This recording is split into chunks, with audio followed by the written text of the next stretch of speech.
To be honest, I don't know how to charge this without shooting it. And I fell. Bounties. But he's dead for right now, so he's gonna leave us alone now.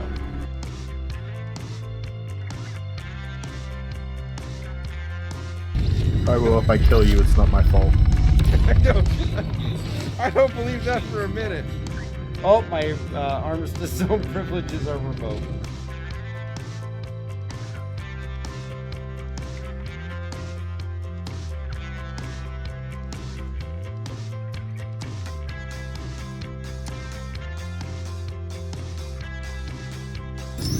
No, it looked like I got hit by my own ship when I was getting out of the seat. Another NPC. Yep, he's dead. Oh, no, he ran away. What's going on, everybody? Welcome back to the first State of the Verse of 2022. And, well, not much is going on. We have returned. Of course, last week we didn't have anything because CIG is on break. So they've got a few weeks off. We're not going to see a roadmap roundup for a while. I think it's 26th of January is going to be the next one that we're going to see. No Star Citizen Live, no Inside Star Citizen for probably at least another week. But last week we skipped. The week before that I did just a video. We took a holiday break ourselves. But we are back this week. And even though there's not a lot of news, we're still going to talk about what's going on in Star Citizen. And of course, two big things going on in Star Citizen right now, which is going to be the Jumptown event as well as Ninetails. And Buck, thank you very much for the subs. I greatly appreciate that, sir. That is awesome. And what I'd like to do right now is welcome Danger Leprechaun and Mandalorian, who are both veterans of being on State of the Verse. And G-Scout is on a well-deserved break this week, so spending some family time. So hopefully he's enjoying that time off. And we will see him back in the future. But definitely hope you're enjoying the time, my friend. How you guys doing? I'm doing good. Doing good. How are you, Dark? Not too bad. You guys have been causing some trouble out there, huh? Oh, that's all a matter of perspective, right? Yeah, I guess Exactly. We'll get into that here in a little bit. Brett Flanders, what's going on? How you doing? So what we always do is, of course, cover what's going on in the Star Citizen universe out there. As I talked about, we got a little bit of a winter break going on, but we do have some information to go over here. And an email came out today that your last chance to get the Anvil, Spartan, Aegis, Redeemer, Crusader, Ares, Argo Raft, and Mist Odyssey is going to be leaving the pledge store on January 10th at 8 p.m. UTC time. So for East Coast, that's going to be 3 p.m. on the 10th. And then just remember that if you're concierge, you will still have limited access to those ships in the concierge store for a little bit longer of a time. It eventually had to happen, but we do have some other things that are still going on. Drake Cutlass Steel, $210 war bond, 235 standalone ship. I think I made it very clear my thoughts on that. Yeah, I can't justify recommending that to anybody. You're better off with just getting a Drake Cutlass Black for half the cost. But those are available if you're a diehard dropship, steel fan. But CCUs are available. Definitely a much better step if you want to own it versus doing a straight up war bond pledge. Get a low cost CCU on that. Of course, they still have the Drake Cutlass Power Pack, which is all the cutties, 550 war bonds, 610 standalone package, which is not so much of a butt hurt on the wallet when you get all of them for that price. But that includes the Cutlass Black, the blue, the red, and the steel. They also have all the new paints with the Saurian, the Cypress, Hawthorne, and you can get the 3-pack at a little bit of a discount on that at $14 versus $18 for buying them separately. They also have the gear up for Jumptown running, which is the sales on the drop ships, which is your Cuddy Steel, Valkyrie, Prowler, and M2 Hercules. And your air support ships like the Vanguard Warden, the Redeemer, the A2 Hercules, I would expect that we're going to see those end on the 10th as well, because the Redeemer has already been announced to be removing from the store on the 10th. And your ground support vehicles with the Dragonfly, the Apoanox, the Cyclone line, of course, the Anvil, the Spartan, Ballista, and the Nova Tonk, which again, I would anticipate those packs will probably leave on the 10th as well, too, because the Spartan is going to be leaving the pledge store on the 10th. There are no war bonds on any of that gear up for Jumptown items. They're all full price with the exception of the Spartan, I think, might still have a war bond. But they do have the discount starter packs that will end on January 10th, and that's going to be your Aurora MR at $40.50. Or you can get for $60.50 with Squadron 42 and the Avenger Titan at $63, or with Squadron 42 at $83. And then you have just your standard Mustang Alpha standalone pack at $40.50 and the Nomad at $85.50. And of course, none of those have Squadron 42 with it. But if you're looking for a Nomad with Squadron 42, courtesy of Helio from Amarok's Fang, we are doing a giveaway for the month of January on that package from IAE. I believe it also includes a paint. But you can actually follow here on Twitch or head over to YouTube, subscribe, and leave a comment on any video over there. Get yourself an entry for each one of those that you do. And we'll be picking a winner on February 1st for the Nomad IAE 2951 pack that was donated. And we'll be giving that away February 1st. And of course, we're going to have a lot more prizes this month because I'm taking a week off from work so that I can do, so I can have a vacation. But I'm also going to be doing a 24-hour stream, basically finding out how much AUEC I can make within a 24-hour period. And that's going to be on the 19th of January, starting at 7 p.m. Eastern Time, carrying through to the 20th of January at 7 p.m. And I've already got a load of prizes to give away during that 24-hour stream, from some of the starter packs that are on special right now with the holiday deals. I've got Mustangs, I've got Pisces. I even have a Drake Cutlass Black starter pack that I'll be giving away, some MPUVs. We got some armor sets. I think I got some weapon sets, a full set of Origin Giacoso helmets that I'll be giving away. And we'll also be doing some giveaways from the merch store. So definitely, if you have some available free time in that 24-hour period, stop on in, see us, and check out the stream and try to win yourself a little bit of a prize. It can never hurt. You never know if you're going to win or not. And during that, actually, I have to thank Mando, Mandalorian here, because he actually donated an Avenger starter pack from the current lineup that includes Squadron 42 will be given away during that 24-hour stream as well to one lucky winner. So thank you very much for that, Mandalorian. I appreciate it a great deal. Oh, you're welcome. CS Digital Design, the Cutlass Steel. Yeah, I would say that's being kind the way you spelled that. Definitely, I can't recommend it. It's just so tough. I mean, what's your guys' thought on the Cutty Steel? Don't buy it. Mando, thoughts? Really, I think that it's probably one of the most dangerous drop ships in the game right now. To say the least. Yeah, we did some experiments the other day, and yeah, you can pretty much one-shot it with a tank. Yeah. Well, I mean, which is, yeah, that's it's got a lot of alpha damage, but if you got 18 people on there, yeah. it's like, that's a lot of Yeah. risk. Well, yeah, I Yep. mean, and some people brought up in the org, you think about it, you shove 18 people in a pilot and co-pilot in there, you got almost half a server in there, and there's just no way you're going to get that many people in there until you get some server meshing in. And CS Digital says, it's 100% not worth the money. That's the big deal, and that's where I stand on it. I mean, the Cutty Black I love. It's a great ship for the cost. $100. It's one of the most versatile ships, especially for somebody just starting out. And you basically just taking that, slap 5 guns on it and a turret and some seats. And they even said in the Q&A, it's just a Cutty Black with those additional items. And to say, Yeah. it's worth another $135 over the cost of the Cutty Black is ridiculous.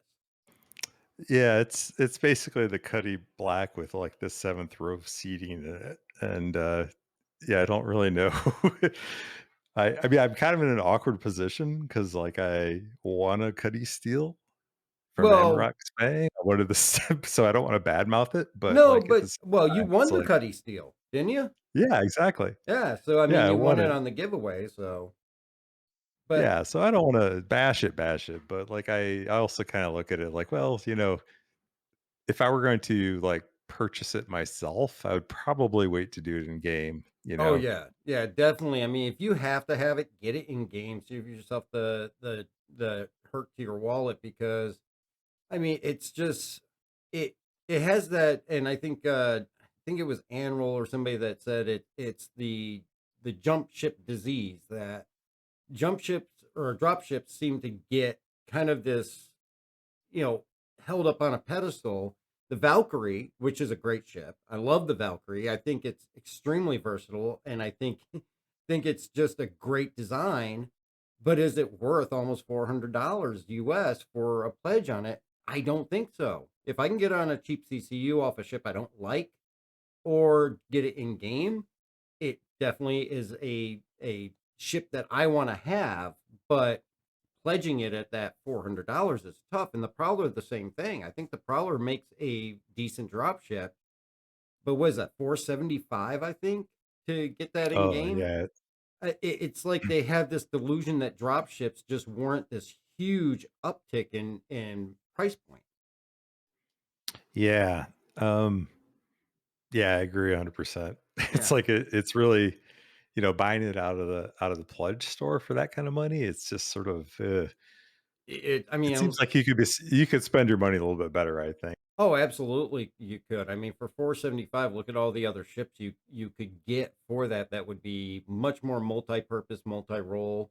CS Digital, call it the Cutlass Kamikaze, yeah, or even just self-destruct because I had a few instances where I walked up the ramp. It's got the collision issue with the ramp, and it just blows up unexpectedly. But yeah, I think the only drop ship I would say that is not necessarily overpriced would be like the Hoplite is not too bad. It's in the Vanguard lineup. It's at the lowest end of pledge cost for the Vanguard. Plus, it carries pretty much the Wardens and the Harbingers and the Sentinels armament capabilities, so it can pack a punch. So you can still multi-roll that with bounties or anything else that you want to do, plus carry a number of people with you. So I think that one is the only one that's not really suffering from the drop ship fever. And that's more reasonable, I think, as far as, you know, cost comparison to the other ships in its class. Because realistically, the Cuddy Black already had everything you need to be a drop ship. It had the side entrances, large ramp on the back. If we put you in danger in the side doors with some rail guns, it'll be deadlier than what the Gatlins offer in there now, and you would still have room to throw in a Cyclone for some more ground support. And other than that, it's going to be short range, so everybody could just stand until you land. Yeah. So it's just one of those ones I just really kind of warn people to not go towards unless you're getting it at low cost with the CCU, a giveaway, or you're getting it in game. So, but yeah, that's my feeling on that. C2 M2 in-game pricing is super low. I have not actually looked at C2 M2 pricing in game yet. I would imagine. Actually, if anybody knows what that is, throw that into the chat for me. Oh, around 5 million. So it's less than the 600i. That does seem really low in comparison to other ones. Because I would definitely choose one of those over a 600i any day. So, but of course, we're here tonight to talk about what's going on in the verse, Jumptown, Ninetails, the two major events. Of course, we're still on the schedule. Yep, just shy of 5 million. We're still on that time frame of the holiday break where they put out the schedule for the two events to run. I know that I've gotten in for a number of them and it's paid off well. I know you guys have gotten in for a number of them and had a lot of fun. I don't know how much AUEC you guys made on all your excursions, but overall, I did the video on Ninetails. I think it's definitely taken a step up from the way it was the first time that came around. We had a lot of problems the first time it was around, and I don't know if Danger, you got a chance to play it when it was around. I'm pretty sure Mando, you were with us a couple nights when we did it. Um, Super long and drawn out. It's still kind of long and drawn out, but very low participation, very unclear kind of definition of what you had to get done, how much of it you had to get done. The issues that they had with medical supply capability or abilities to get the medical supplies, you were actually better served flying around for hours before the event to stock up on them. And then once the event started, you couldn't even get any. The derelict ships that were out there didn't always have the medical supplies on them. They had sometimes had some other just crap on it, and it took forever to even get the stuff off when she got it. And I don't think we ever got through an entire Ninetails the first time it ran through. And then this time, we're getting through several of them. Whenever it's running, every one we get into, we're able to finish. No, Yeah. CS Digital, you don't have to be online at the time of the draw. I reach out to people through, in regards to the RSI Scorpius, I reach out to you through Whisper on Twitch. So you would just want to keep an eye on your Twitch whispers. But yeah, this time we're getting through it multiple times. And I think it's a much better event. I mean, what's your guys' impression of the difference between then and now? Yeah, I think it's improved a lot since the original one. I mean, I think I tried the original one a couple of times and it just seemed like really, really slow and really kind of drawn out. It seemed like things weren't triggering and I that was on the tails of Xeno threat too. So that kind of set a pretty high bar as far as like what the capabilities of, kind of a server wide event could be. Mm-hmm. And yeah, so I was kind of going into Ninetales thinking it's like, wow, this is going to be like a whole different experience, but kind of at that same caliber. And it really wasn't. Mm-hmm. This time around, it's like, yeah, I mean, it seemed like functionally it wasn't as broken. When you do get people participating, it seems like stuff, kind of progresses okay. We don't see a lot. I still don't see a lot of people on the Ninetales side participating. You get like one or two that get in Mm-hmm. there. And I don't know if that's really kind of the intent of it is to have it kind of be this PvP environment or not. But all the events that seem to be going on recently, they all kind of start leaning towards more of a PvE experience, in my opinion. Yeah. And thank you very much, CS Digital, for the subscribe. I greatly appreciate that. And I hope you do enjoy the channel. We do the podcast here weekly and definitely enjoy having you guys here. And definitely anybody out there, feel free to throw in questions or anything that you have in there. We'll answer them as best as we can as we go along. Um, yeah, I would totally agree because the first time it came around, there was no option for somebody playing the illegal side. And that was one of the big things in the postmortem that people complained about was that that's what they wanted.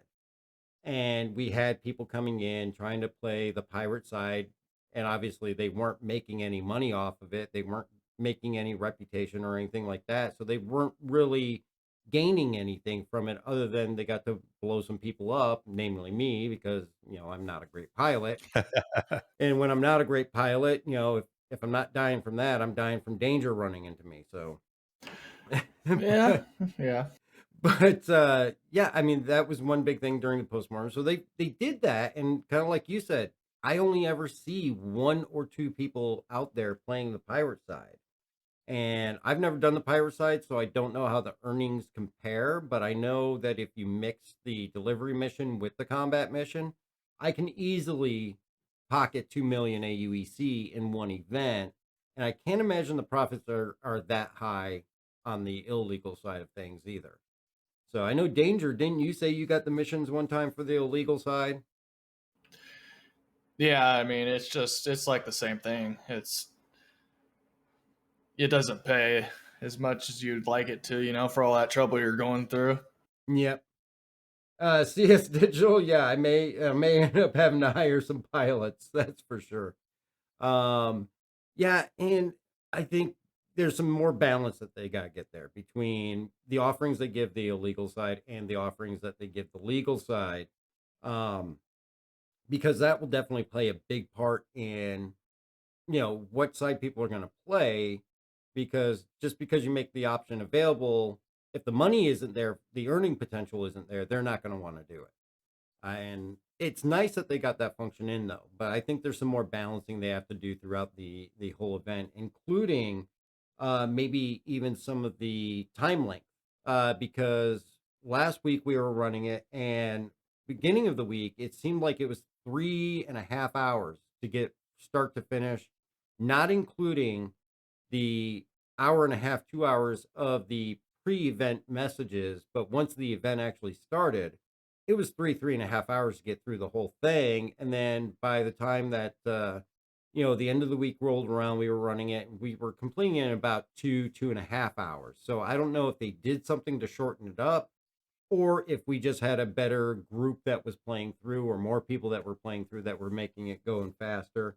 So the length of time definitely, even though the money's great, the length of time can be difficult for some people, because obviously they have in real life stuff to do. They may only be able to get on for an hour or two and want to try to get through the event. And to dedicate 3.5 hours can be a little tough for some people to enjoy the entire thing. What's going on, Steel Curtain? Good to see you. Welcome back, buddy.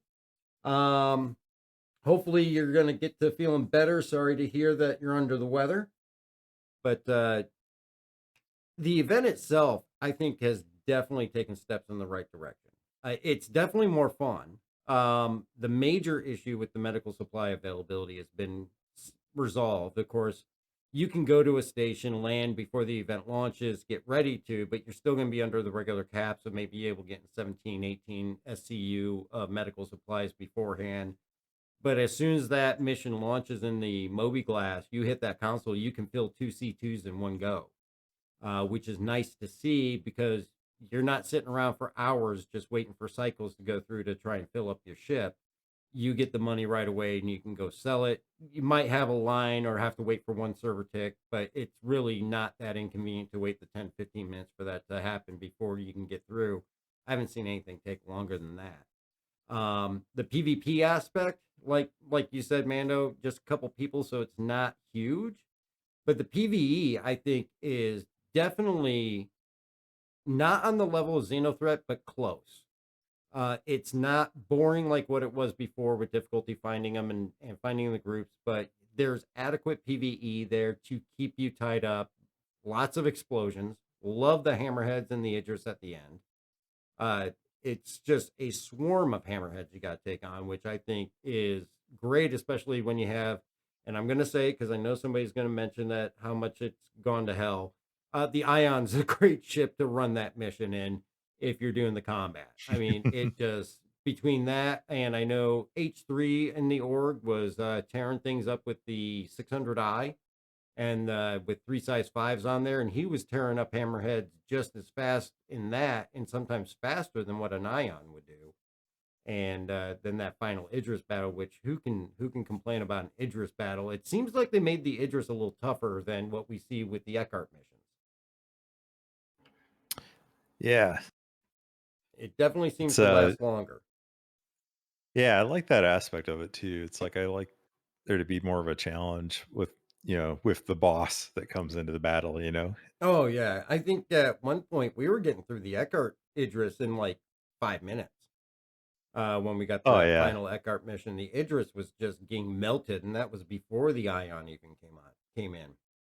And it seems like they've improved that a little bit better for a better experience there. Yeah, I mean they got to get those Eckhart missions fixed too pretty soon, because Oh, I hope so. kind of tired of the Idris being broken. Yeah. I mean, who doesn't enjoy blowing up an Idris? I mean, that's one of the best things to do in game. And I know, right? especially if you're focused on the bounties and all that, and it pays good, especially with the Eckhart missions, and it's fairly frequent. Once you get that reputation and you get up there, you can spawn in and get it a couple times a day easily. And it's always fun, because even when I'm running late on stream and I'm dog tired and it's time to get some sleep before going to work, if somebody says, "Oh, I got the Idris mission," I'm staying up for an extra 20 minutes to finish that thing out. Yeah, it's always fun. And of course, Danger, you still have to fulfill your dream of stealing the Idris one day. I know you've gotten the hammerhead down. Now, you've stolen more hammerheads than probably anybody else I know in game, and it works in our favor because you always bring them out to have the UEE guns guarding us when you get one of those. But I don't know how you get the hammerhead, but you manage it. Now we gotta get you an Idris. One of these days, it'll happen. It's going to come down to the point that I'll get put in the game. I'll just have to lend you mine. Probably. Yeah. So, as far as what kind of things do you guys think that you'd like to see in the Ninetails event? Like as far as like future improvements, where do you think that it can go from here?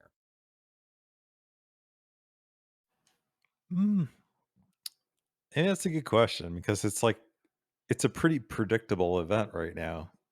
And, kind of once you learn the formula, you're kind of going into it and like, okay, well, I know, first part, I'm going to deliver a whole bunch of med supplies. And then after that, I'm going to switch over to a gunship or whatever. And I'm going to go out and then, just kind of help till I get to the end. And it's sort of like, yeah, I don't know. It's like, I like the progression of difficulty of it. I think that like probably having more chaos would make it interesting. So there seems to be like a lot of downtime, like when you're waiting for the scanning ships to kind of get into position and things like that. And maybe you'll get a couple Gladiuses or M50s that kind of fly in and you have to kind of take them out. But it's not, I think that like the big draw to me for like these large server wide events are just like those chaotic space battles, those cinematic events, you know, kind of like what Xenothreat was at the end, when you're just like all these ships are just going nuts and you got the Javelin out there and you got like all these things going on. And I'd really like to kind of see that as opposed to just sort of a um, things are just kind of trickling in. And if you got enough people, you can just take them out easily. It's like Yeah. so it's like the challenge, like it needs to be hard, I think. Yeah. Like, I think it needs to be something that is really hard to get through, and that's what makes it satisfying to me. Yeah. It's like, I know it's kind of jumping ahead a little bit, but like with Jumptown, it's really kind of a mixed bag. But there was, a couple nights ago when Danger and I were there, we flew in like multiple times and just got destroyed. It was awesome. Yeah, and we're It going to was talk just like about that in a little bit here. But yeah. oh, go ahead. I'm gonna interrupt. I think Ninetails, like once they are able to make the AI better, like they just need. I think in the future the AI will get harder to take on. I think you know what I mean. Like they just need to make them be able to kill players a lot easier. Yeah. Yeah, Oh yeah, they're like and stormtroopers right now. The way they shoot. oh, but Like I wish they would show up in Redeemers, and like all the hardcore ships instead of like M50s, Cutlass Oh yeah. Blacks. yeah. Like they need to bring firepower in a challenge. Yeah, I mean, they do seem like they bring in with the pretty basic set of AI ships, and Buck, I know I'm taking my life into my own hands mentioning the Ion. I am aware of that. And Mando, as far as stormtroopers and their precise ability to take shots and all that, I don't think they ever lived up to that. But now, what's your guys' view as far as the PvP aspect? I mean, definitely, I think I agree with both of you. There needs to be a little bit more level of difficulty because, yeah, you run it one or two times and it gets into a rut. But even Xenothreat to some degree gets into a rut in the fact that you know how the course of everything is going to go, but the action is definitely makes up more for anything than feeling like you're in a rut because they're coming at you from all sides. But as far as the chaos, like you mentioned, Mando and all that, do you think that you're going to see that come, or do you hope to see that come more from more PvP participants, or are you going more along the lines of Danger with more AI? Yeah, Oh, yeah, I I think it's think a they mix. just yeah. Like if you're on the let's say like the criminal side doing that Ninetails, Hmm. like, I know people that be getting like sniped off the pads and stuff, but like, I mean, that's part of the mission. Like, you're Yeah. there to, so, but I just think that uh, it, there's not enough players, 50 players for some of those events like the Ninetails is sometimes just not enough. So I Yeah. think like in the future when they get like all this server meshing and all that stuff where you're able to have way more players, it'll be way more chaotic. Yeah, because obviously not all Yeah. 50 are playing it. Yeah, I mean, like a lot of the stuff that I've been doing lately have just been like I'll accidentally get a crime set or something, and then it's like, okay, well, I'm just going to kind of go down the dark path for a while and do these missions and things, and I've kind of found that that side, kind of the pirate side or kind of the dark alley side. It's like, yeah, you're not in. There's not as many incentives to do it, right? So you get to Ninetails and like, yeah, you're not going to make as much money. You're probably going to be, you're going to have a lot more people against you, Yeah. because you show up in your red. It's like, okay, people are just going to target you regardless, and it's like, I think they need to strike a balance where it's like, yeah, you're providing like maybe temporarily for a while you provide more incentive for that side, just Right. to kind of like maybe some of those people that are on the edge, they decide, hey, I'm going to play the pirate side for a little bit and see. And it's like there's no risk because it's like I'm still probably going to make about the same amount because if you're in it for the AUC, okay, I get it. Um, but it's sort of yeah, I think that part of it kind of needs to be there. But then yeah, like Danger said, I think that the AI just needs to get really good and be more sophisticated in the way that it you know, Yeah. I mean, handles players. So yeah, especially like the station AI, because that's always been a problem when you do have a red player near a station. The station is not always the most accurate with its shots or even the most active on trying to deter those.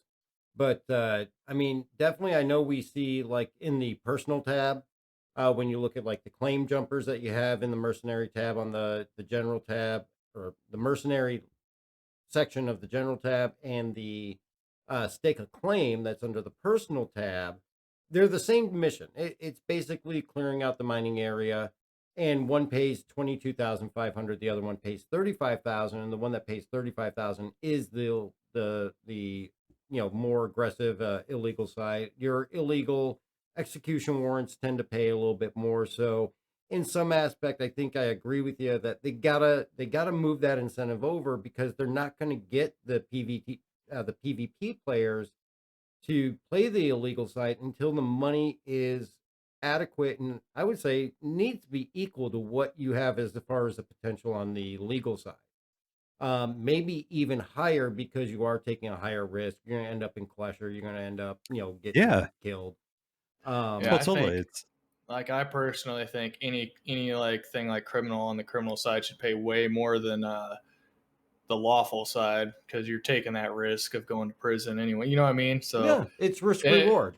and it's Yeah. it's pretty fun. Like when you got like a crime stat 5 and bounty hunters are coming after you. It's just a matter of time when they find you. And Hmm. I think that's the funnest Yeah. part. Yeah. Yeah, I mean, because you are kind of like when you get crime stat 5, like we did earlier today by accident. Always Well, by it was accident. semi-accident. But yeah, we were going bounty hunting, and I destructed somebody's ship, and it blew up 5 other ships that were apparently legal. But yeah, it's so it got crime stat 5 and all this kind of stuff. But it's like, yeah, yeah, I mean, you're taking on so much risk. You're like playing the game in hard mode now, right? Because you got Hmm. bounty hunters after you. There's only like you can only land at Grim Hex to repair. Um, if you get hit, you're going to wind up in Clasher, and then the only way you're getting out of there is doing O2 missions or waiting out your time or doing mining or whatever. And so it's like there's all this. Yeah, you're constantly kind of on looking over your shoulder, and in some ways that's really fun, right? Yeah. But at the end of the day, it's like I know that okay, if I want to do mission progression and then I need to like reconstitute my bank account, I probably just need to clear my crime stat Yeah. because I'm not going to make as much money as I can doing like group ERT missions, you know? Yeah, yeah. I mean, definitely, or the events because the events pay out so much for the legal side of things. Exactly. And definitely, and I'll clarify this: is Amarok's Fang and of course Danger and Mando are both members of Amarok's Fang. We are very much an anti-piracy org, and we definitely play not to impede the playability of others, but we do play illegal missions and illegal legitimate missions that are in the game and all that, and definitely I am perfectly fine with these guys that want to play the illegal side. I play the illegal side myself. I love doing the Twitch missions. The Price of Freedom is one of my all-time favorite missions that you get from the mission givers because taking that caterpillar down is so much fun. And it's like a mini Xeno threat. You just go in, clear it out, blow up the ship, find the snitch, get out of there, and you get buku bucks. Yeah, a lot of times is what happens is we're doing something, we'll get a crime stat on accident, and it just Yep. spirals down from there. So it's like, well, may as well cause some chaos while we got As the long as we're chance. doing it, let's go have some fun, right? Oh yeah, definitely. And Steel Curtain, high end bounties paying these days. I want to say that if you're going through the reputation system, I think the ERTs are 45,000, aren't they? Or 87,000. Thank you, Buck. Yep, Yeah, the you can do yeah, once you get up to I forget bro which level, but like in once you get up high enough in your reputation, you're making over 100 grand for each group ERT. Yeah, and once you start getting them pulling in, they're just constantly refilling those availabilities in your Mobi-Glass too. Right. So there's no shortage of them. All they do is slap it on the same person you've already killed once, change the name, and send you on your way. So you Yeah. can definitely roll in the money. Yeah, you get your 20% bonus on that base pay, and it's like that adds up. Yeah. Oh, definitely, because you build up that rep, and that's one of the benefits is that bonus that you get. Zorth, which is better than is it North Rock or Elkhart? Well, North Rock, if I remember correctly, is the one that works you all the way up to that VHRT and ERT. Elkhart is a mission giver. So it's not the same, it's not even the same mission style. You'll build rep with Elkhart, and he's the one that gives the Idris mission and such, but it's a separate gameplay loop other than the Crusader, the Hurston, the North Rock. Now we got the Microtech and the area or the ArcCorp security jobs and the atmospheric missions. So Eckhart falls more into line with Twitch, Vaughn, uh, that Donald or Corvus, and Wallace Kim. Oh, is it Clovis? Whatever. The other guy. Yeah, it's Clovis. Yeah. Yeah. Darnell. Some Clovis Darnell. So, but yeah, it's a different gameplay loop outside of the bounty stuff. Yeah, so for Eckhart missions, the group warrants, you get like I think those also pay like 87,000 for like the highest ones. But then again, you got to go from you got two bounties in one system and one in the other, so you're just flying back and forth. Yeah, and you're on a timer, which timer seems to be more than sufficient to finish it. But you always got two in Hurston and one in Crusader, so you're gonna have that travel time between the two. Yeah, it helps to have a buddy in your group to do those missions, I think. Yeah, or be working with an org where people can split up and take all three at the same time and everything. And you know what Exactly. the one thing, and it's been a long time, but I remember there was a point, and it might have been 7 to 8 months ago or more. It might have even been over a year. There was a point where you had dual bounties that you had to hit at the exact same time. And those have gone away, obviously, where you had to have one buddy go to one, you went to the other one, and then you coordinate your attack to take them both out at the exact same time. I think it was actually before I started streaming and all that. So it's well over a Oh, year wow. and a half ago. And those were fun, but after you did a couple, and back then the pay wasn't what it was today. So, I mean, back then the highest bounty you could get was 80,000, going through the 5 level loop that they had back a year and a half, 2 years ago, where you maxed out at a hammerhead. So Mhm. and that paid 80,000. But yeah, I think if they bring that PvP side and everything in, they bring that monetary value up some, I think they'll see more participants get in, and I think that's really a big deterrent for them right now. And I mean, obviously, if most people have the choice between you can make 2 million or you can make 200,000, they'll decide that they want to play on the good side for the 2 million, over the 200,000, unless they really got their itch going for some murder and slaughter. So, but overall, I mean, definitely, I would say it's an improvement over what they had the first run. I mean, the first run was just miserable because, like you said, you came off the Xeno threat.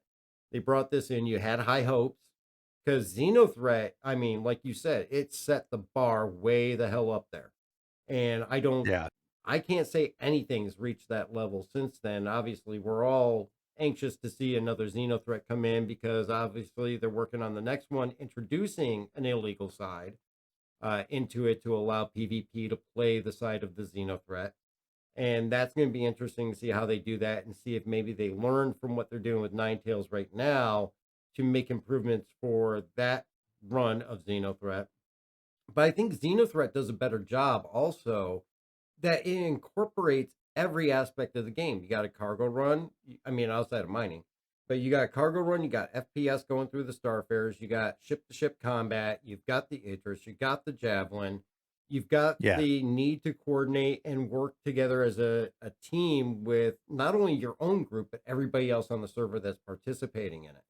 And you got Right. to be mindful of players that you've never played with before that are flying across the screen, not really being able to communicate with them.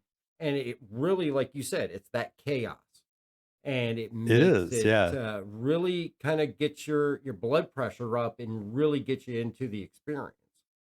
And Yeah. And the other thing about it is like, you could go like from one Xeno threat instance to like another and play, still on the same, maybe you're still playing in the same faction, but you can have a completely different gameplay experience. You say, hey, today I'm gonna board these, what are the Starfares or whatever the yeah, heck they were, and do the FPS stuff and take the guys out so that my box delivery guys can like, start getting the supplies. And like, yeah, it was just really cool to see like all the mechanics of the game, like you described, being incorporated into the event, so yeah, you can kind of see like, okay, it's not just this linear, you know, step one, step two, step three sort of thing, it's yeah. like that we're used to seeing in a lot of MMOs. It's like, yeah, it's like a really, this coordinated effort and everybody kind of has to pull their weight, in order for this last part to work, Oh, and yeah. I mean, really. especially, oh, go ahead.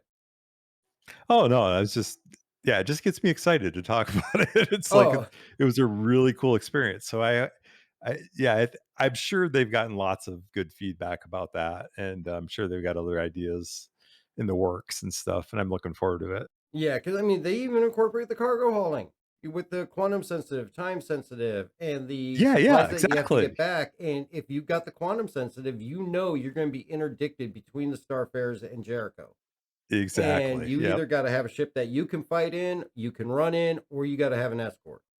And Yeah. I remember a few that we ran that I know that you were in on. It's like we're flying escort for whatever Pisces or whatever thing that we were flying, and you're just trying to get people back to that station, and it just really elevates the whole experience.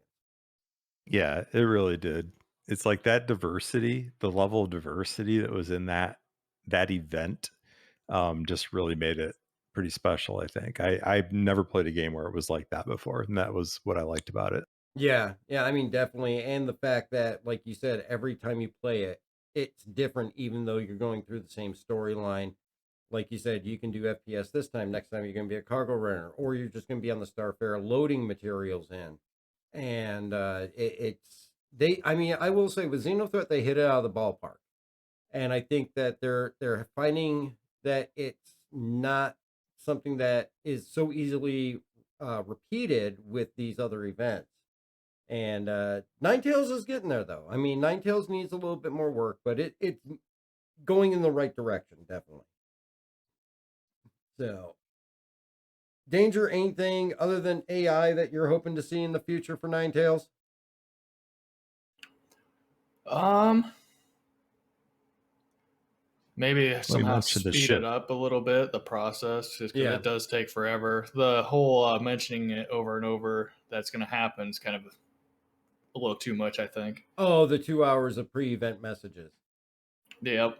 Yeah. And, you know, I think, and I'm only speculating here, but I think a lot of that came from the first run in the postmortem where they were talking about people complained that, well, not really complained, but they gave feedback that there was little to no warning when the event was going to take place. So once it started, if they weren't online, they didn't have time to stop what they were doing, go get online. And a lot of people missed out on it. And I think that the 2 hours of pre-warning is to help resolve that, well, right now we have the schedule, so we know that based on the schedule when it's going to happen, but then you got 2 hours after that before the event actually starts, and people have more than enough time to plan and get there and get in.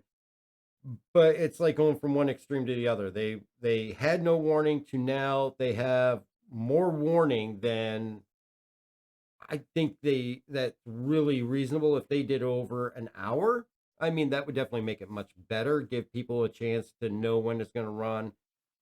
We know that the schedule that they put out was for the winter break, and historically, when they were talking about Ninetails in the past, it's it's actually, I don't know if this is still true, but in the past they referred to it as an evergreen event.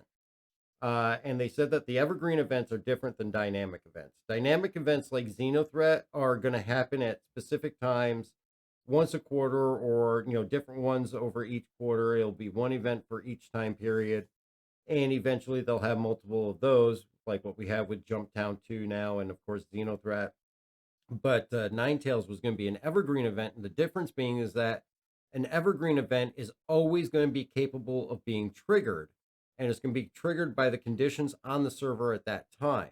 So that if certain items are met with the state of the server as far as what people are doing, where the economy is, what actions going on, then the event will launch itself automatically. Of course, we don't have that yet, because right now it is just has to be manually launched or scheduled launch and all that. But eventually it will be one that will just go off on its own once certain parameters are seen on the server. And that would be the big difference, because it would be able to be ran at any time, including during the time of Xenothreat or any other dynamic events. And it'll be interesting to see if they follow through with that and make that actually feasible, because if you have something like Jumptown going on, and then you have out of the blue this Ninetails goes on, it's definitely going to create a little bit more chaos. You're going to have two different events going on. You got to decide which one you want to do, which one you don't want to do, and you may end up going over to Ninetails and being the only person over there, and just get your backside handed to you because everybody else is over at Jumptown, or the opposite, everybody goes to Ninetails, leaving Jumptown empty, so a couple people could just swing in there and load up like there's no tomorrow. So it's interesting how they're planning these events, and the differences in how they're gonna be scheduled out. But as of right now, they don't have that capability yet. But it'd be nice to see, because who knows? I mean, eventually one day people will learn what the triggers are for it, and it'll be a goal to just go through and set it off. So try and do what you can on the server to get it to launch, because the money is good. I can't remember the last time I made this much AUEC in a legitimate way without some kind of, glitch or something in the game. So, Yeah, I think that they with regards to like all the events and stuff like that, it's going to be I'm really looking forward to the universe being more populated with NPCs, yep, and because then, like, that scenario where you describe where it's like, yeah, you're the sole like player that ends up at Ninetails. Well, maybe there's like a whole bunch of NPC players that are on your side too, yep, that are also part of that event. And it'd be interesting to see like all that stuff like working in concert with each other, so it's like you're not just, yeah, it's like right now it's a pretty sparsely populated universe, right? Or system. Well, yeah, I And mean, it's like Danger said, right now we just the 50 limit on the server obviously is necessary for right. smoothness of things running, but it doesn't allow for a mass participation. Right. So, and you may or may not get like actual player participation, but but CIG might be able to compensate for that by, trickling in more NPCs, Hmm. based on that's just all speculative stuff. But it's like, I just think that it's like, yeah, I can kind of see them eventually going that sort of direction. Yep. Um, trying to make the universe or make the world feel a little bit more alive and things like that. And that would be one of the things that could be done, I think. Yeah, and I think that definitely something like that is going to be very dependent on the server meshing, which we know obviously they're still Right. working on. If anybody caught CitizenCon, they gave a really great kind of breakdown of how that all works. And like you said, something could trigger more NPCs. Maybe number of people have taken the mission, or the number of people that are in that area at that time could control whether more NPCs go in for the legal side, or if it pulls some away because there's an overpopulation of actual players. Right. Yeah. So definitely a lot of potential for the event, I think. I think they're going Oh, in the right tons. direction, and it's got a lot of room to grow. And hopefully that when they do the post-mortem for this one, they'll take, because they definitely listened, they definitely made changes. Not everything was 100% to the best change that they could make, but it's going in the right direction. And they got to try the little things at a time. And obviously, I'm not knocking them for it, but they're definitely taking it in the right direction, which I think is great. And I know a lot of people say that CIG doesn't listen, but I think in this case, I think there's probably nobody out there that can say that looking at this, it looks like they didn't listen to the feedback that they were given. They just need to flesh it out a little bit more. So, but Ninetails is still running through the break. You can definitely check out the RSI website, the Dev Talk.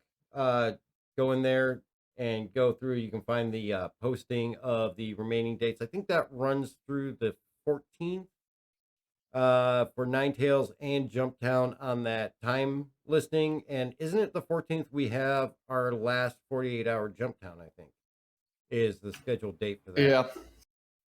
So, but that does bring us to Jumptown, which I know you two definitely have probably had more, uh, firsthand participation in this than Ninetails, because I've heard of what you two have gotten yourself into. I've seen it firsthand, and it seems like you guys have really enjoyed this event for at least what you've done so far. Mandolinian is now an explosives expert, and Danger is a sniper with a railgun. And I think actually, Mando, you're probably right there with him with the sniper ability with the railgun. We just gotta convince you to check who you're shooting at before you pull that trigger. Don't always Yeah, that listen to was Danger when unfortunate. he's sitting there yelling at you to fire. Yeah. Uh, yeah, that was an unfortunate incident. Well, I'll be apologizing to Mystery for the rest of my days, I'm sure. yeah, well, basically what happened is we were doing Jumptown, and of course we got that glitch where people lost their gamer tags, and Mando unfortunately saw an arrow coming in as they were providing security at Jumptown up in the hills with their railguns, and not realizing it was one of our own people. Well, they proceeded to end his progression towards Jumptown with their railguns. And we found out after the fact that it was actually Mystery who was in our group, who was very understanding about it. I'll say that much. But definitely made for an interesting little action there. Yeah. Buck wants to fly with the tally and let all 6 torpedoes free fly. That is a great sight when you can get that to go with the at least the 4 at once. That's for sure. So Jumptown, of course, give a little background on this if we have any new viewers that aren't familiar with the event in Star Citizen. Way back before I started playing, there was a glitch that caused unlimited supplies, buying and selling of certain commodities, which was basically illegal drugs, out of Jumptown on Yella.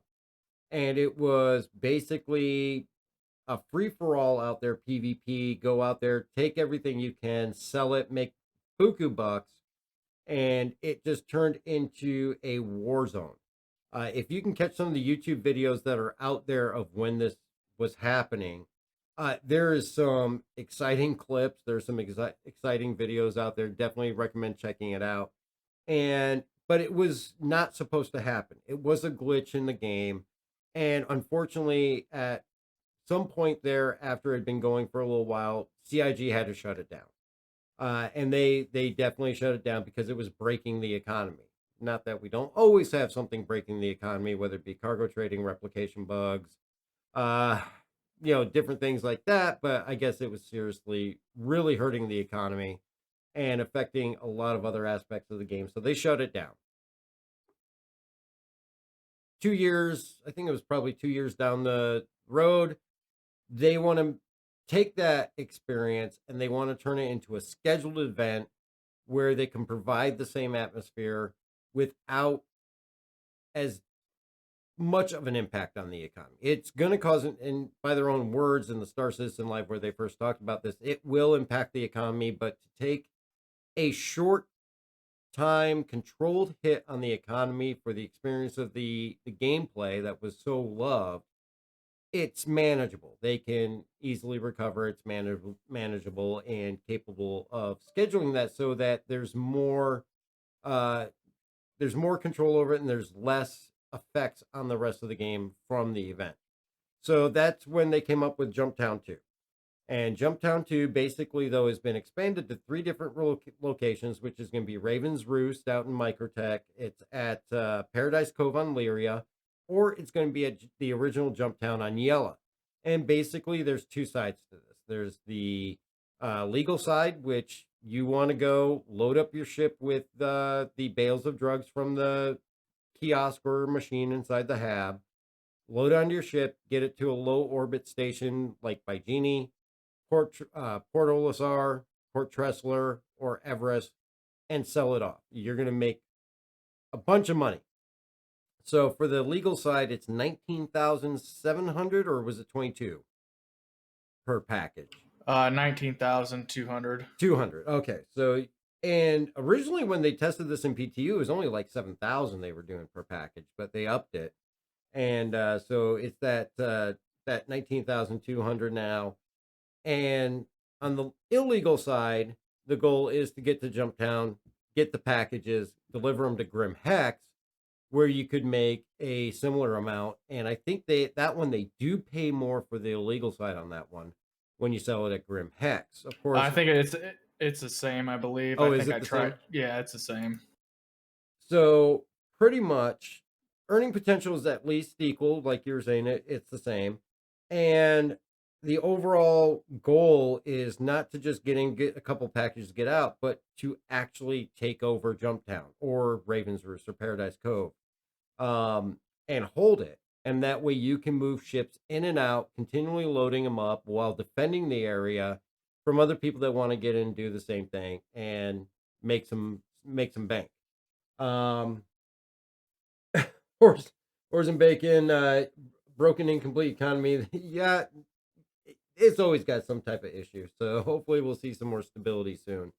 Yeah, so the overall goal is to control the area, take over the place, make the money yours by doing, whether you're doing the illegal or the legal side. And it's, again, much like Ninetails, a PvP type event. You're going to have FPS PvP if you get down on the ground, much like Mando and Danger Ev with the rail guns, or they were picking off people from afar with sniper rifles. Ship to ship combat, which is going to be in the skies above Jumptown, Paradise Cove, or Raven's Roost, which definitely we've experienced that. And just overall, just ruling the area so the money's all yours. Now, there are 2 complete opposite of experiences that we've seen here. Now, obviously, if anybody watches Captain Burks or something like that, I'm sure you've seen them take over the area, do that stuff there. Other streamers that have gone and taken it over. Every time I go there, it's dead. There is nobody there. It's only us. I've played it at least a half a dozen times, and I think one time we got two other players that came in that were red, and that was just a lackluster fight. It was a draw. They flew away. No one on our side got killed. Nobody else on the other side got killed. But it just, and not taking away from it, it was huge money making because we were just loading up 150 packages per ship and going and selling it. And of course, splitting it between everybody, just basically making a bucket brigade from the kiosk to the ship. And it paid off extremely well.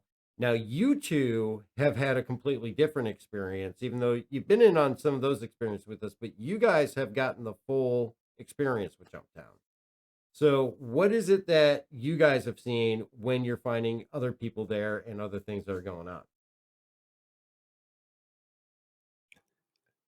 You want to tell them, Danger? You can go ahead. Okay. Well, I mean, it's like usually there's a lot of air superiority going on, and you're having to come in like 200K out. You're flying in low. A lot of folks have this naive approach is like saying, well, I'm just going to take my A2 over there and drop bombs. But like, I mean, we've tried that and we've gotten shot down. The last time I think we had two Nova tanks in the back of a C2 on autopilot, and we were going to like fly over and then drive them out and try to take it out. And like they had, I mean, we got intercepted, and so I'm firing the Nova tank out the back door of the Nova tank at like a fire ships that are flying after us like 200 meters off the ground, and it's just like this crazy experience where it's like I mean, sometimes there were a couple times when we were out there and we were like being sniped at when we were snipers, and Yeah. we couldn't pinpoint them and stuff. And I think, Dark, you may have come down that one time to help us out. But like there's like this there were a couple times when we were, well, I mean, I could tell, these are old war stories and stuff, but like one of the Yeah. times it's like we got really close and stuff, and there were probably 7, 8 ships landed there, and they all had a very systematic, they're basically using Jumptown as a vending machine, right? Right. And so I snuck onto one of the C2s and set the self-destruct on it and ran away, and it basically just leveled the whole place. Mhm. And then Yeah. that was pretty fun. But the other part of me is like, I feel bad because it's like, all these people probably are trying to make money and stuff, but it's like, on the other hand, it's like I regard it as like this is a PvP area, and it's like it shouldn't be just like a glorified, delivery mission. No, And no, so Yeah. So the only downside, like if you're there and you're like, if you end up getting a crime stat, right? And like how we were sniping, like I don't know, we probably killed at least like 10, 15 people sniping. Then we'll get a crime stat. Then, the bounty hunters will be able to see exactly where you're at and Yeah. then come and kill you, which happened to me, which is fine. But one of the coolest things is when you're on the ground and then there's just air battles going on above you and you're just seeing ships like blow up. It's pretty, it's so cool. yeah, yeah. it's total chaos. And it's really kind of cool to have an area where people, you kind of have that type of experience, because a lot of the rest of the verse is very structured. Mhm. It's like you got your mission delivery journal and you're kind of going through and you're doing, point to point stuff, right? And Right. here it's like you don't know exactly what's going to happen. It's like there may be some pretty dangerous people there. There may be some newbies. There may not be anybody at all, Yeah, and I think that was part of the flavor that everybody liked about it the first time it was around. It Yeah, was totally. that area where absolute mayhem was going on. Yeah. And I think I mean, there's been a couple of times when we've killed people and I've like sent them AUEC and stuff just out of guilt. But Yeah. it's like there's other times when it's kind of like, wow, that was really cool. And you see them they come back and they attack us, and Oh yeah. I mean, you the know, two the, times that we got into air battles, I mean, one guy was just sitting there talking about how, it was him against, 12, 13 other people, and it's like there's six of us here. How is it you against 12 people when there's only six other people here? yeah, And the other time, the guy was really cool. It back and forth. They killed us, we killed them, and it was just one or two other pilots. It was good experience and had some fun. But I think that definitely one point that you hit on is that it is that area for that to happen. So whether you go in playing the legal side, the illegal side, or you're trying to stop people from getting it, that's the gameplay of the area. And that is to be expected. So whether you're a good guy, a bad guy, whatever, you're playing within the scope of what you're supposed to be doing there. And that is cool. Not everybody gets it. And don't get me wrong, I definitely, if you're griefing somebody, that's not right. That there is a line. But the purpose of Jumptown is to provide that clear cut, good, bad, everything goes here, you know, availability to go to that space to get to that and make that event all about that. And I think that was missing. I think really an event like that was missing that gave people who want that experience, who were going everywhere else to create it on their own, and really kind of impeding other people's you know playability and things like that, and sometimes got misconstrued as griefing when it really wasn't. Other times people took it to an extreme when it actually did become that. Um but Jumptown provides them an outlet to go and do that. And not everybody gets it, because actually in talking with some other people in the org, I guess at one point there was somebody who actually filed a complaint with Twitch about a streamer that was holding down Jumptown and locking it down to do exactly what you're supposed to do in Jumptown: take the packages, hold it yourself, fight for it. And even took it to Twitch to complain, and a moderator went on and viewed the stream and was like, no problem here. This is what you're supposed to be doing. Um, so yeah, something like that. That's an extreme. That no, that's not what this event is for. This event is for absolute chaos, murder, PvP. Make some money and all that. And I really wanted to get you two on specifically tonight because of the fact that if I went off of just the experiences I've had, I would not really rate Jumptown as a positive if I hadn't known about what you guys experienced there, Yeah. because my experiences has been so 180 from that. And I don't think it would be fair to just judge it based on that and not actually hear from somebody that's getting the full effect. Yeah, I mean, I give it a 10 out of 10 because, like, it's hilarious too when we steal hammerheads and bring them in. People are like, "What? Since when did NPC hammerheads show up here?" But and Mando mentioned too, if they had NPC like hammerheads that would show up just to cause chaos, like, oh man, it's just so much fun when it's just going south. Oh yeah, I it mean, is. anytime you Yeah. have an event that can do that. Yeah, I've made like no money besides the time when we did it like when we were just like security, but Yeah, when it's I've been been dead and we're just loading yeah, packages.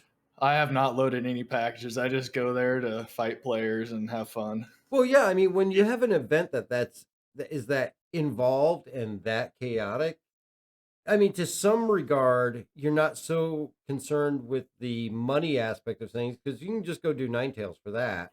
You're Yeah, more there for the experience. it's crazy too how satisfying it is to get like a sniper kills. So like the one time there's like four people standing in front of the door. I just took four headshots, dude. They were all down. It was so awesome.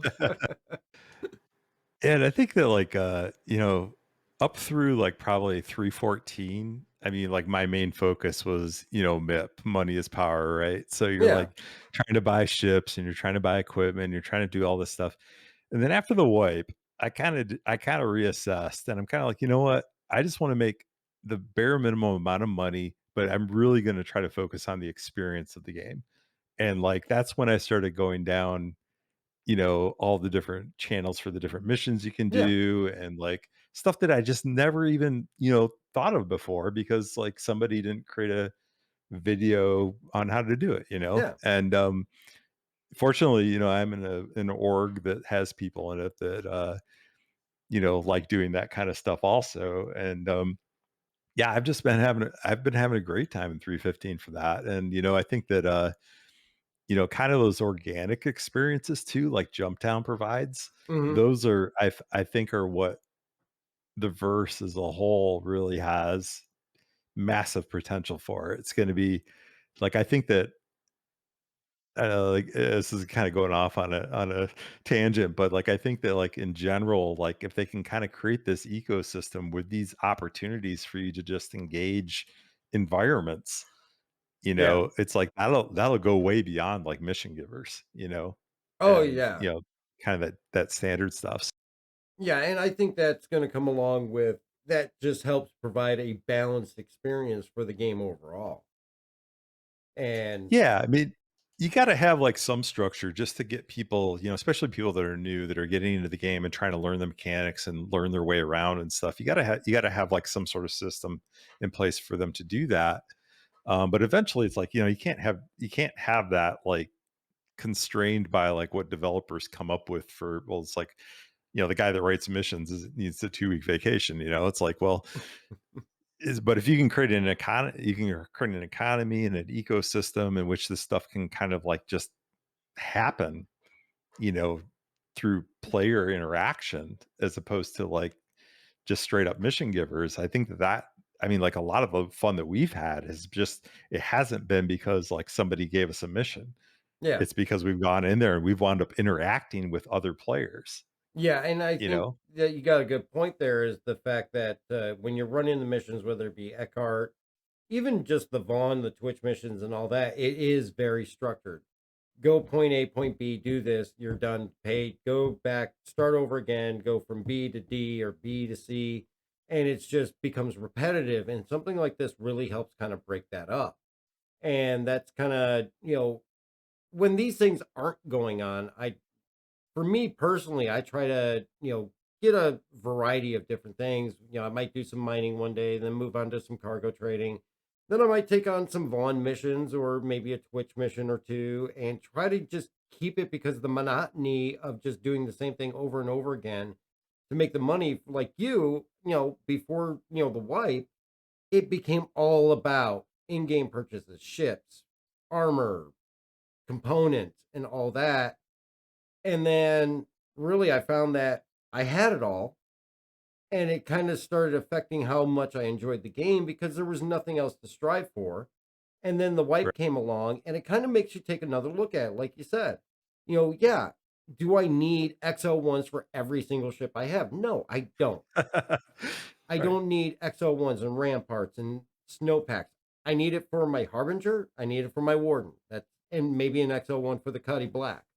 Other than that, the other ones are fine the way they are, and I can look at not being so focused on making the money, but to actually take the time to broaden my horizons and try different things and get into these dynamic events and really kind of just shake it up. And I hope that there comes a point where we reach a level where there's always something going on. Of course, as we get new systems in, whether it be Pyro or Nyx, I would imagine that we're going to, see maybe one quarter an event happening in Stanton, then maybe the next quarter it'll be happen over in Pyro, or maybe something running simultaneously between Pyro and Stanton or Pyro and Nyx, and you have to decide which one you want to go do.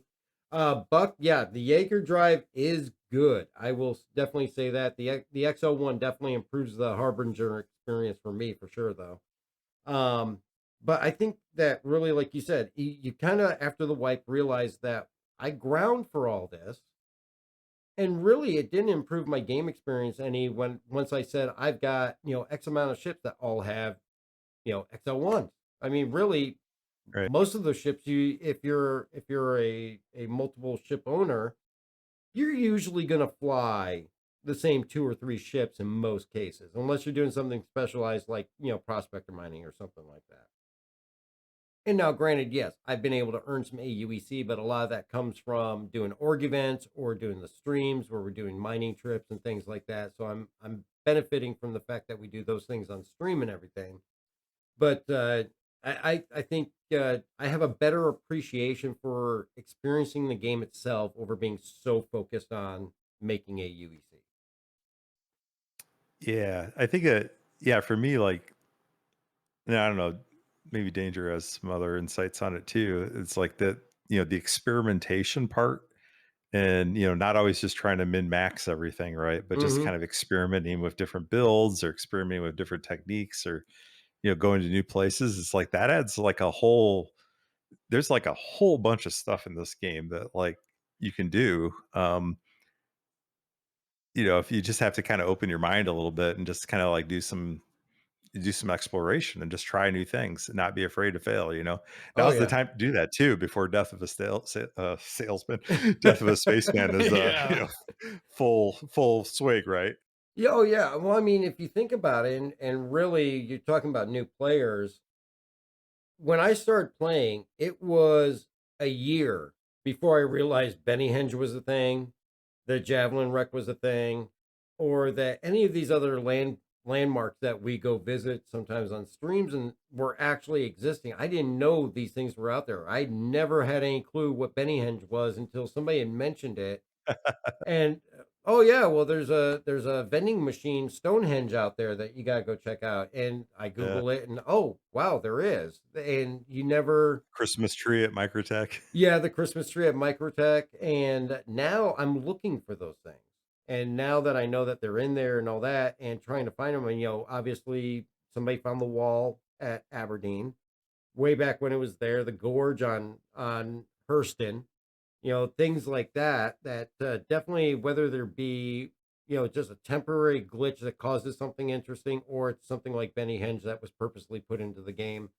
There's all kinds of things out there that I have to imagine that somewhere out there is something nobody's found yet. I mean, there's so much Yeah. surface space out there that it's very possible there could still be things hidden in the game we haven't seen. Yeah. I mean, really for me, like with it, when they create these events, like the Ninetails and the Xeno thread and the Jumptown and all that kind of stuff. It's like I think the things that I look forward most to are sort of the organic experiences. Hmm. It's like you've got the mission that kind of tells you that this is where you got to go, and here's when it starts and all this kind of stuff. But then from then that point on, the I mean, part that, yeah, like Danger said, it's like I really like it when stuff goes south, like danger because it's flying gonna, into you when oh yeah, you're not expecting it. That was an yeah. accident. I'm in an 890 jump and all of a sudden I'm exploding because Danger thinks he's 1,000 meters from me, but Desync really has him right in the middle of my cockpit. Yeah. Yeah, And that what's was great bad. now, it's great now too, is that like, going south now in this game is not necessarily a 30K like it used to be. It's like a lot of times, like in 314, it's kind of like you're getting along, everything's really cool and stuff. And it's like, oh, this is really exciting. All of a sudden, boom, server disconnect. It's like, oh jeez. And that was the letdown. Now Yeah. it's, danger, like, strafing into another ship, right? Oh So yeah. I mean, with and, me in the turret. yeah. And I mean, if you think about it though, really, I mean, 314 going into 315, they came out with the server 30K persistence. They came out with the 30K hotfix. We've had what, two 30Ks in the last 6 to 8 weeks? Where before, Yeah. if you go a year back, or well, if you go a year back, you'd have probably two 30Ks over a day or two. If you go 2 years back, when I first got in with 3839, I think it was 38, you couldn't go 45 minutes without 30K. Now, Yeah. talking with people, especially like through the YouTube videos and all that, a lot of people still comment about things are too risky because you're going to 30K, you're going to lose it. It's surprising how many people don't realize the change that's occurred over this long period of time that now the 30K is not a worry anymore. I mean, it's always going to be a worry, but you've got the persistence Yeah. that's going to help you keep any cargo in your ship. So less likely, it's not perfect because of that whole heartbeats system. If you're caught between heartbeats, then you still have like a 5% risk that you might lose everything. But for the most part, it stores your ship and everything in it. But the 30Ks aren't happening like they used to. And that's not Yeah. your threat anymore. I mean, crash of desktops are still happening, but that's going to be a lot of that can also be contributed to hardware issues on a player's machine. We've seen overheat conditions, and just in our org, a lot of people blame the game for the crash of desktops. But, some of our people work with the Spectrum Help Desk and going through and looking at the log files and all that. You've got overheat issues, you've got memory issues, you've got, in the most cases, the issues are caused by something mechanical on the machine. There are cases where it is the game. Don't get me wrong; it's not perfect, but a lot of the common things, especially people that suffer over and over and over and over again, it's been found to be, hey, you got a bad stick of RAM, and that definitely will cause an issue there.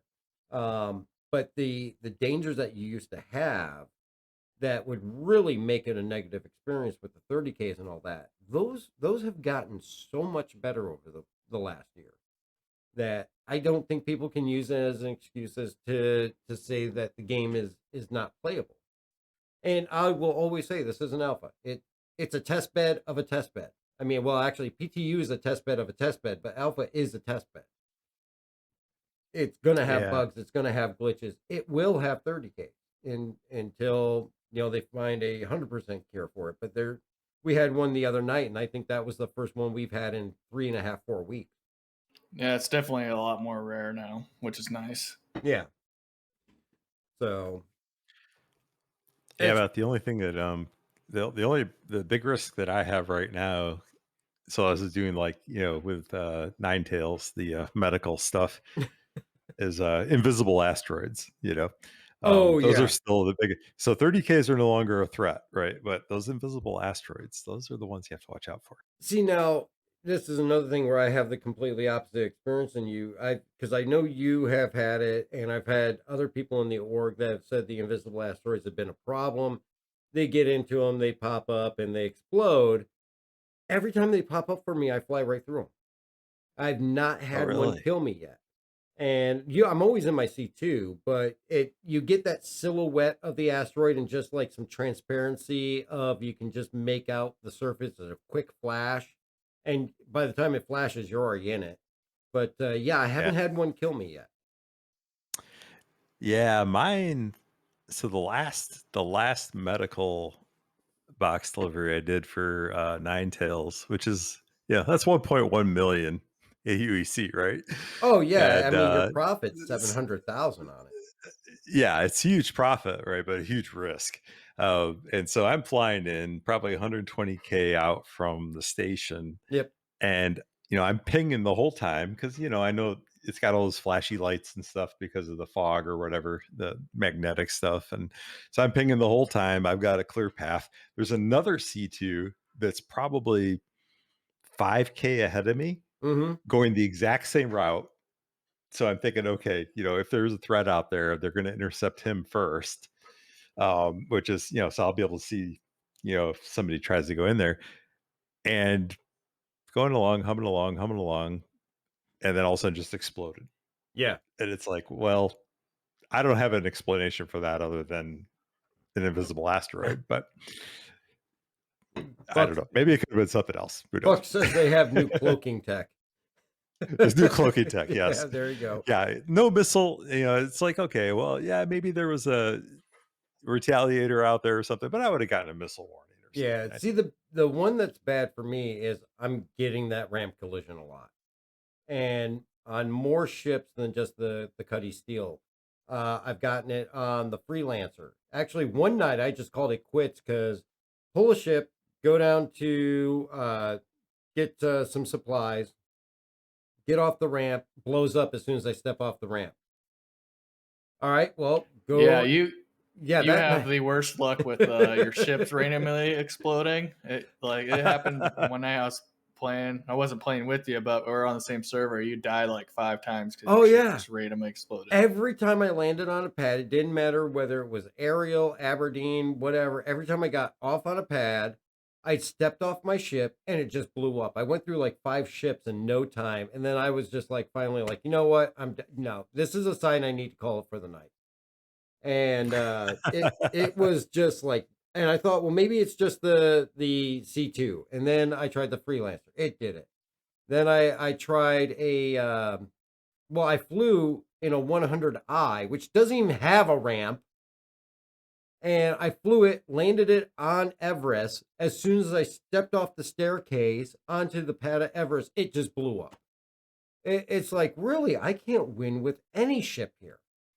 And I was just, I'm done for the night. I was like, because I was going to try and get some video for, or some recording for another video. And I was just like, you know what, this isn't worth the headache. I'm just going to call it for a night and get some sleep. But yeah, that's where I have my issue. I don't have the issue with the asteroids, but I definitely got ramp issues, ramp or staircase. So, I mean, fortunately, I didn't die anytime they exploded because they always wait until I was off the ship before they exploded. But it's just like you just hear a loud boom, fireball on each side of you, and parts are flying out in front of you with your back turned to the ship. And it's just like, oh, no, not another one. So luckily, obviously we got the ability to spawn small ships down down on the moons now. So I was able to get out of there, but so frustrating. But I mean, these things are to be expected. It is an alpha. I know the thing's not going to run perfectly. I know we get a lot of new players in that have this expectation. It's a AAA game. It's not. Believe me, it's not. H3, all ramps and elevators have it out for duck. Yeah, I think ramps and elevators have a bounty on me. So I don't know what it is. Good to see you though, H3. Great to see you online.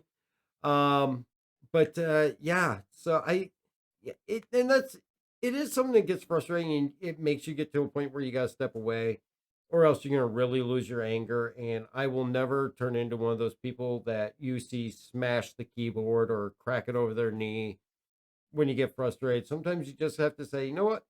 My anger's reached to that point. I'm going to step away and go have a beer and play with the dogs, or take them for a walk or something. But it is an alpha, and that's the key thing to keep in the back of your mind, is that these are going to happen, and a lot of people lose that sight. And I've seen comments in videos and all that people are like, well, I'm just leaving the game. I'm not going to come back till they fix this, A, B, C, D, E, F, G. And then if they get that done, I'll reconsider coming back. It's like, so, okay, so you're not going to come back until the game's released. And maybe then, because, even release games have bugs, and it Yeah. happens from time to time, there's not such a thing as an absolutely 100% perfect game that never has an issue. Well, They're made by doubly humans. so. Yeah, and doubly so for like an MMO, online games. It's not like it's a sandbox on your computer, right? Yeah. It's like these online games. It's like I've yet to play an MMO that hasn't had like weird stuff happen in it, The, even fully released titles. So it's like, yeah, it doesn't bother me too much, but no, but it can wear you down to a point where you just got to, it take a can. night off. But I mean, the one thing I don't want to see this become is a cyberpunk. And we all know what happened with Cyberpunk is obviously it went through a lot of different things after its release, but I think Cyberpunk got into that situation where the release date was more important than the quality of the game. And it came out, it had issues, especially with consoles, and they really got ran through the ringer with that. And they're still trying to, they've made some strides with it. I haven't gone back and play. I mean, I've walked away from it, but I still try to keep up with the news on it, and they've definitely made some strides in getting it to where they wanted it to be. But I think they got under the thumb so much with being concerned about a date that they really lost sight of the quality. And I know a lot of people get upset when things get postponed from the roadmap, things get moved. We've seen the Reddit post where, 18 things for 316, only 3 actually came out. Yeah, well, that is kind of sad for me. I think it But sucks, at this, but well, it does. But think of it in this regard, and danger. With all due respect, think about it in this regard. One, that if I remember correctly, and if I remember my roadmap updates, and because that's actually from Odyssey's mapping of the roadmap, it's not the actual CIG roadmap. That looked like it was from a few months previous because it still had things slated for 316 that they had come out and stated this is being moved, this is being shifted to here, this is being shifted to there. It had marked that, oh, this is 316.1 instead of 316, but they made it very clear over a year ago that if they say 316, it doesn't guarantee in the 316 prime patch it could be an .x patch. So I understand the 18 things, only 3 released, and yes, they do postpone, they do rework the schedule, they do cancel things, they do all of that, no doubt.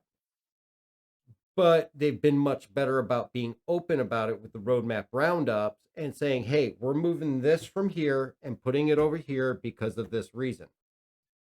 And it's not a fact that they don't tell us about it, but you take an old roadmap with things on it that they've been open about moving and telling us why they needed to move it. I don't take it with the same kind of saltiness that you would if you just looked at that screenshot of the Reddit post by itself with no background information or no experience in the game. It really doesn't tell the whole story. It tells partial part of the story. And, a lot of people who are thinking about getting the game will see that. But in the same line, wouldn't you rather have them postpone something to make sure it works right and you have a good experience than release something to make a date and then have you get in and play it and then it's unplayable? You got to look at which one of those you would prefer. I'd rather have them postpone it because I'd rather have a good experience than say, get this out to me by this date and then say, hey, it totally sucks. Yeah, I think it's I mean, I can kind of see both sides. It's like there's sort of this anticipation around, certain features and Oh, things yeah. like that that have been talked about for years. But at the same time, like I'm really of the mindset I've gotten kind of I'm of the mindset now where it's like stability is really the most important thing to me in the game, because I've seen like features that were kind of half baked that get put in and then like it just winds up kind of ruining the gameplay. Yeah. Or they And got to like, pull it out. oh, they got to pull it out and you got to roll it back or whatever. And it's Mm-hmm. like, I think that, yeah, I'd rather them spend a little bit more time to try to get a feature right than to put something in the game to get feedback that you would already know from like an internal QA team, Yeah. or actual developers that are actually playing it. I mean, none of them are like blind to it. They're like, okay, you go into inventory, you can't like, split your stack more than one, or you can't like merge the stuff back consistently or things like it's like these guys probably see this Mm-hmm. and it's sort of like, those are all things that it's like, well, maybe it's not, maybe that feature's not just not ready yet. Yeah. I would have thought, yeah, And obviously, we get the known issues list, which obviously those are issues they know about, and they think that this is to a point where we can work on it after it's in so that we can still get the feature in. yeah, So there's a compromise there. yeah, And there is. Yeah. I think there's also those instances where they say, hey, Q&A looked at this, everything looks good, let's push it forward, or say a bug fix or something like that. Because how many times have we seen, oh, hey, this bug's been fixed, and then we get in the game and the bug's happening again? And I think Yeah. there's things that may not be occurring when the QA team is playing it, but we don't know what their system builds, what computers they're using and all that stuff. But you get it out to somebody who's using maybe something a little older or a lower power graphics card or a lower processor, and it starts occurring again. I mean, kind of like the Yeah. quantuming into the planet on a party member, they put out there, they've done it multiple times. They've said that this has been fixed. And then I get into the game, I quantum on danger, and next thing I know, I'm 200 meters underground and praying that I can go at 2 kilometers per second to rebirth myself out of the surface of Yella. And, it's to me, I look at that, it's not fixed. They said it was fixed, but it's not. And it's very Yeah. possible. And we've come to find out, obviously, that the big key thing with that is that if they're on the same side of the moon as your planet, you're fine. But if they're over the horizon on the other side, you're going to die unless you can Yep. emerge at under Yeah. 10. And actually, Mando, I think it was you that found out it was under 10 kilometers per second. You can actually get through the surface as long as you have the patience to do it and be able to survive getting out. meters per second. Meters per second. Yeah, 10 meters per second. You're Avoid the rocks. right. Exactly. Yeah. No, you're right. I mean, it's like the inventory thing was definitely it's kind of being nitpicky because it's sort of a quality of life type of thing. Yeah. And I guess the main thing I think in my mind is around like sort of the major game loops. That kind of stuff. I'd rather that they spend the time to get it working correctly. So trip mines, I would have loved to have seen those soon, right? Oh, 'Cause yeah. We're I've what, got all kinds of ideas about 3:16:1. stuff to do with those. Oh, we're But gonna like if chain they the don't, hell out of those. oh geez, those things are going everywhere. But Danger and I are going to buy as many as possible and do Oh, I something can with them. I'm imagine. sure of it. But it's like, I want them to work, right? And Yeah.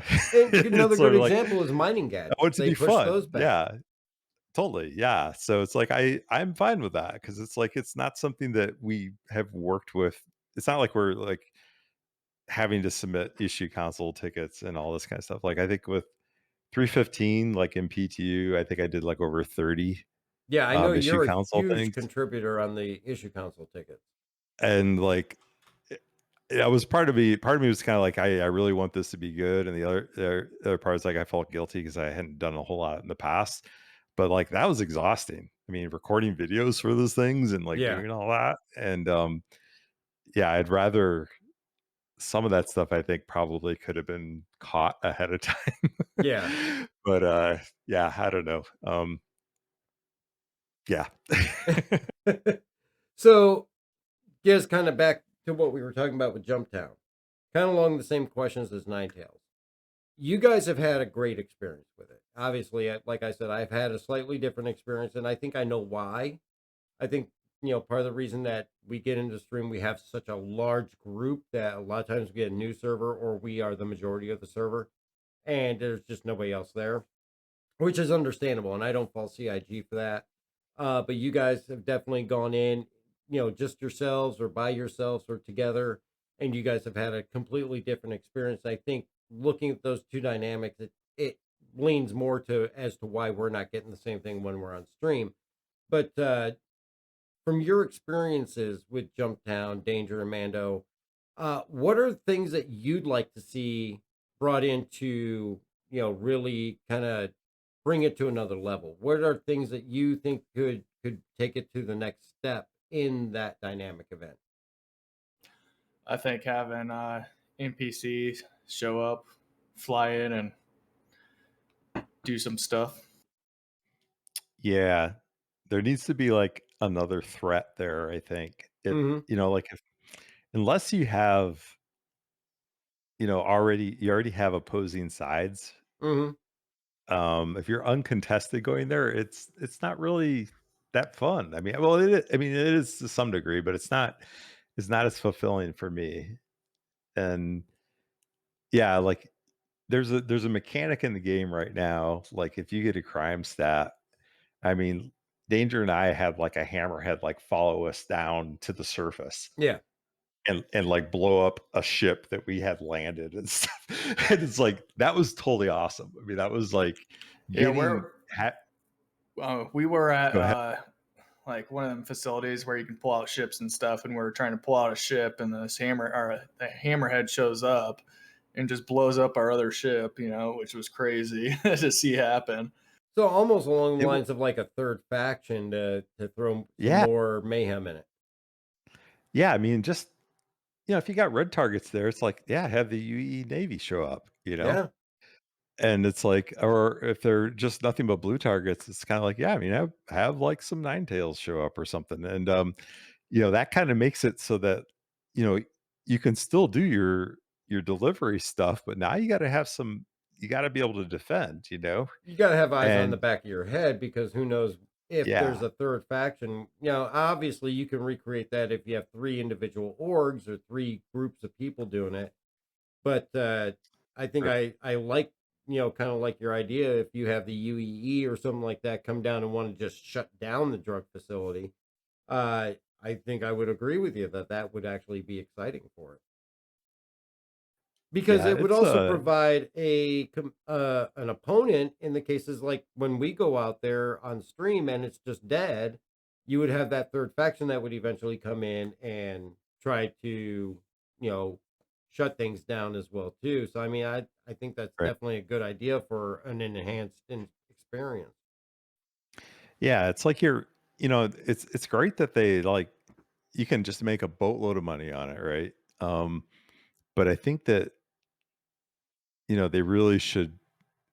Yeah, there has to be like more risk associated with Jumptown other than yeah, just merely relying upon the good, that everybody's going to, kind of put their hats on and they're all going to show up and act it all out, right? Yep. Um and one of the ideas I had about it too a while ago is like, maybe not even make it a like a regular event, maybe do sort of like, kind of how it was originally, because it was pretty organic originally, Mm-hmm. is just have like yeah, this particular facility may or may not be producing, drugs that are of high value, right? And kind of like add that discovery dimension to it. But like if you show up, it's like, okay, you may get in there and it's like, okay, well, there's nothing here, right? Yep.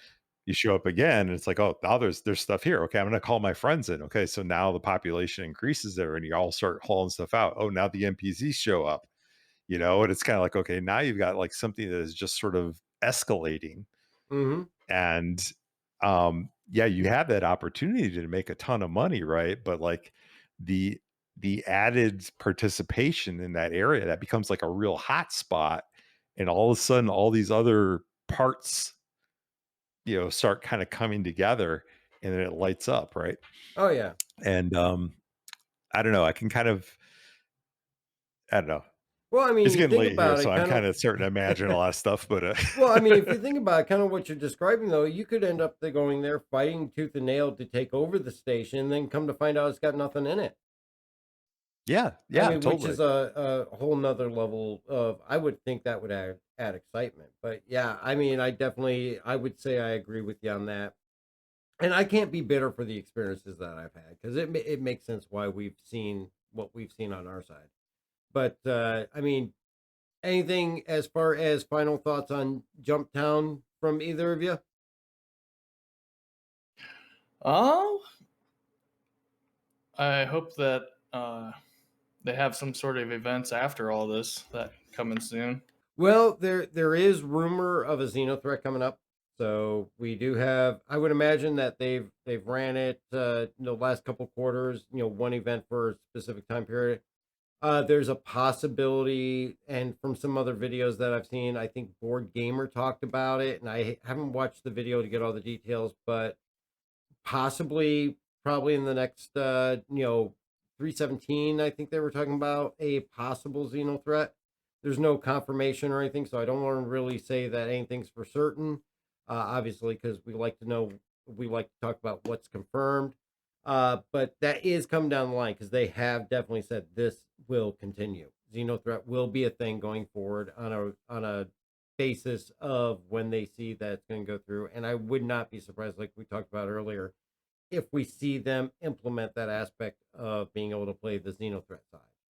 Um, I was actually a little bit surprised that we didn't see it the last time, but it's.